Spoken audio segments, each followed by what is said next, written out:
Ma grand-mère, elle m'a chassé de la maison. Je suis devenue une chérie, une enfant de la rue. Dans la rue, on est comme des papillons. Là où le sommeil nous trouve, c'est là où on dort.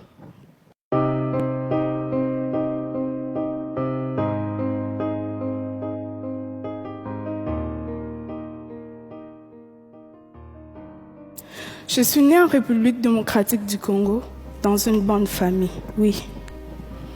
Quand j'étais petite, mon père était en gérant dans une société de mines de diamants. On vivait dans une grande maison en Bujimaï, dans la province du Kasaï. J'allais à l'école et j'étais heureuse. Ma mère vient d'une famille pauvre. À cause de cela, la famille de mon père n'aimait pas ma mère.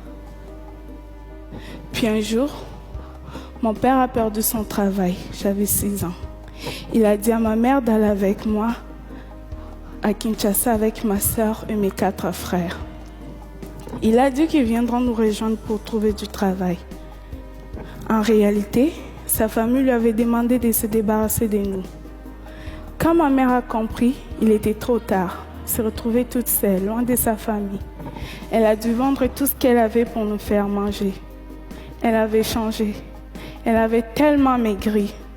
Ma mère a même fait venir notre grand-mère pour nous aider, mais nous avions toujours faim. Alors, ma mère a commencé à nous envoyer chez des amis. On faisait des kilomètres à pied pour aller chercher de la nourriture. Et en même temps, ma mère et ma grand-mère sont allées demander des conseils chez des prophètes, ceux qui représentent Dieu. Elles cherchaient la cause de tout le malheur de notre famille. Le problème est qu'elle m'avait amené chez un faux prophète. Et il a été décidé que c'était moi la cause et que j'étais une sorcière. Les charlatans m'ont parlé pendant plus d'une heure pour que j'accepte que je sois une sorcière. Il a crié sur moi sans arrêt. Ils m'ont fait boire 5 litres d'eau avec des herbes dégueulasses. Imaginez-vous la scène, une enfant de 7 ans face à plusieurs adultes qui crient sans arrêt. Comme la situation ne changeait pas dans la maison, sans argent, sans nourriture, ma mère a décidé de partir avec sa sœur en Angola pour aller trouver du travail. Leur plan n'a pas marché. Et ma mère se retrouvait toute seule, coincée en Angola, sans argent, sans nourriture. Et finalement, elle n'est pas revenue. Contre sa volonté, elle a été forcée de nous abandonner elle aussi. Et on est resté avec grand-mère. Pendant 2 ans, j'ai été traitée comme une sorcière. Elle a dit à tout le monde de ne pas m'aider, de ne pas me parler, de ne pas jouer avec moi. Dans mon quartier, on ne me laissait pas m'approcher des autres enfants. J'étais toute seule. J'étais pauvre. J'avais faim. Mais j'étais surtout pauvre d'amour. Et finalement, ma grand-mère, elle m'a chassée de la maison.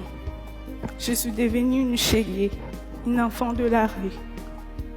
Dans la rue, on est comme des papillons. Là où le sommeil nous trouve, c'est là où on dort. Dans la rue, on devient des soldats pour survivre. On oublie la lecture et l'écriture pour apprendre à se battre.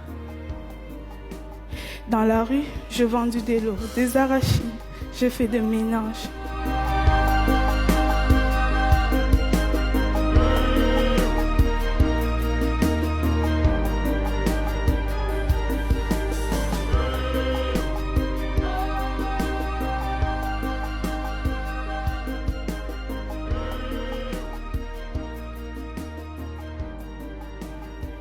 Le film a eu beaucoup de succès. Je suis passée des rues de Kinshasa au tapis rouge des festivals.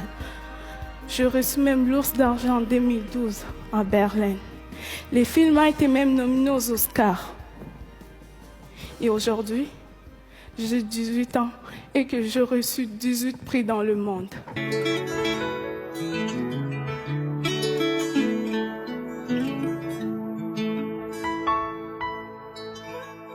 Quels que soient tes revers, même si tout va de travers, et si tout semble être à l'envers, prends courage, persévère.